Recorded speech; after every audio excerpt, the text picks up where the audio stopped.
What we're talking about last week, I'm going to show you something here. Last week, the reason why we really need these things. Last week, remember, we were talking about Esau, yes, and Jacob. Jacob being the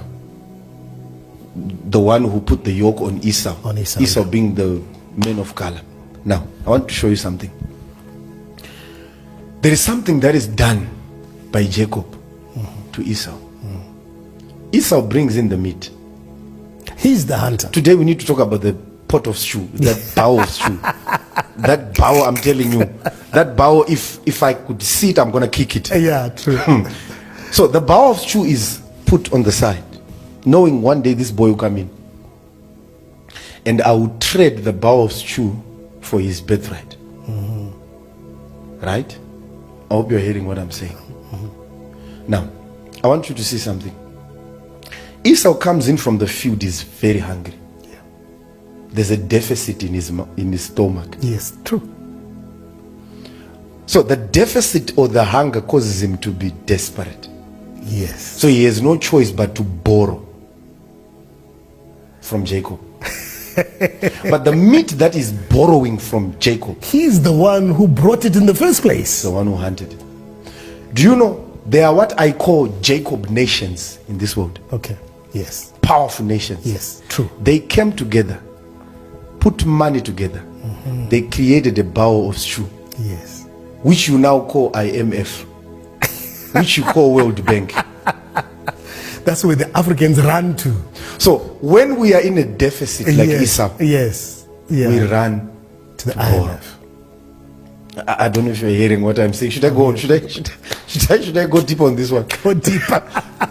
So how is the deficit or the hunger created? This is what happens.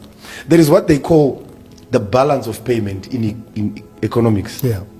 The balance of payment, this is the difference in money that is flowing into a country and money that is going out of a country. That's true. So it is determined by export and import. Yeah. But now a deficit is created when there is more import than export. The more you import instead of exporting, you Yes. create a deficit, you create a hunger like Yeah. Esau. Yes. Yeah. So this is where the challenge comes in. You are now desperate because of the deficit you've created.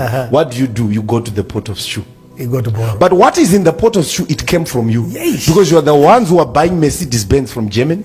You are the ones who are buying clothes from America. Yeah. So the money that you are taking to their countries, they put that money in a pot of stew. You come and borrow. But you don't borrow from IMF or World Bank for nothing. In fact, I was seeing this interview, this guy from IMF, he said, IMF is not a donor, what do you call it?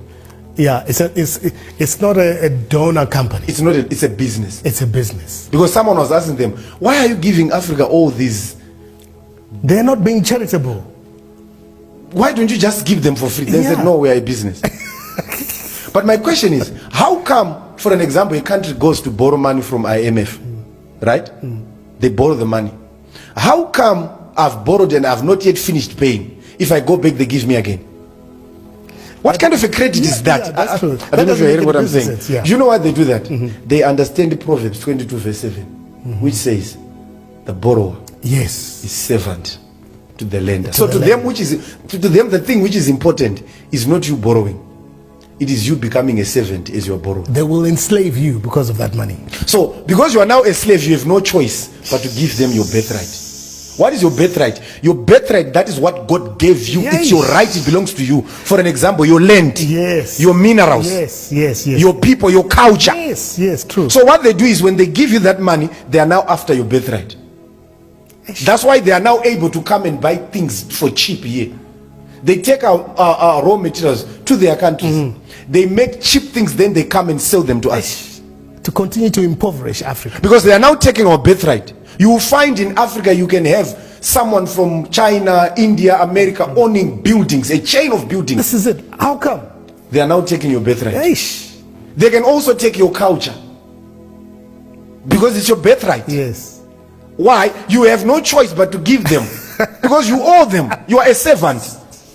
That's why now they can tell you, in your countries, make sure men are allowed to marry men. Make sure women are allowed to win. Now they're taking your birthright. Yeah, that's true. That's true. So our desperation as African people, our desperation, and there's no need for us to be desperate. Esau, there's no need for you to be desperate, because this shoe, you are the one who brought This is it. And I want to ask you a question. Each and every piece of meat, you're the one who brought it. If we are borrowing from this pot of shoe, which came from a deer that Esau caught in the field, this is just a pot. How much is left this side? How much was eaten by Esau? You didn't hear that. How much was eaten by Esau to a level where he had nothing? I want to say this, and this is really important. One of the worst cultures that Africa has is the consumption culture. That's our problem. You see, everything that you get, you want to eat it. That's the greatest challenge which means you want to finish it. Which means the meat which was eaten by Esau is bigger. It's plenty than the one that is borrowing. That is borrowing from. Those billions we are borrowing from IMF, they can never be compared to what to the money that we have spent on useless things. Yeah, true. You hear what I'm saying? Are you on fleshy lives, on things that will not give us or any of our future generations impetus, power, energy, vibration. You can no longer invest in education, health system. You can't. For an example, the health system does not work. The education system does not work.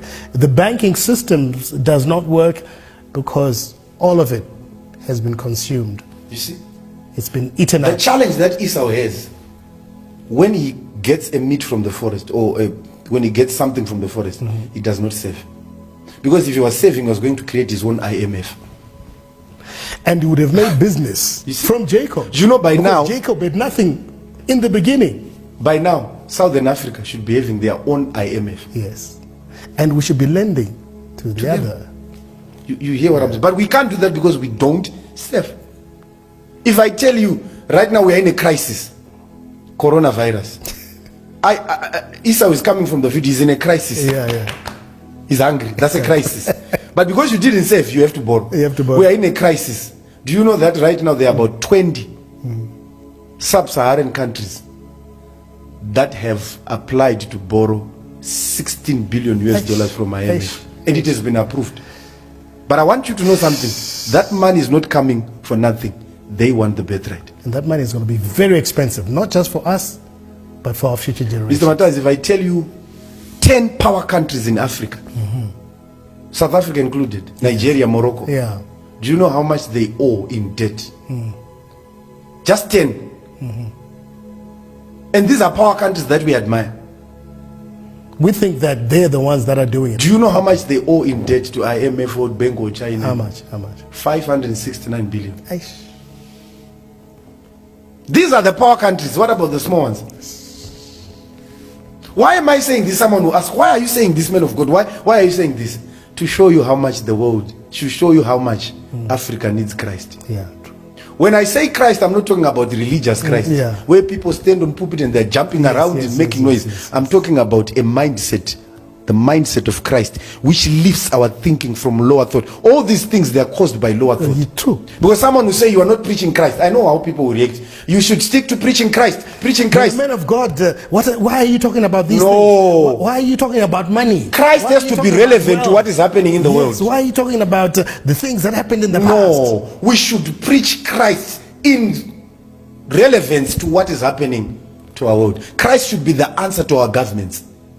He should be an answer to our universities, to our health system, because Christ is not a spirit. Christ is not some smoke like what we think. Christ is a way of thinking. So I'm saying we should introduce this way of thinking into Africans. Christ is knowledge. Remember, Christ is the word. What is word? Information. So Christ is information. And this is the information that Africa needs. Yes, that's what I'm talking about. For Africa to be free. This is what is called preaching Christ. Preaching Christ is not mentioning his name in a sermon.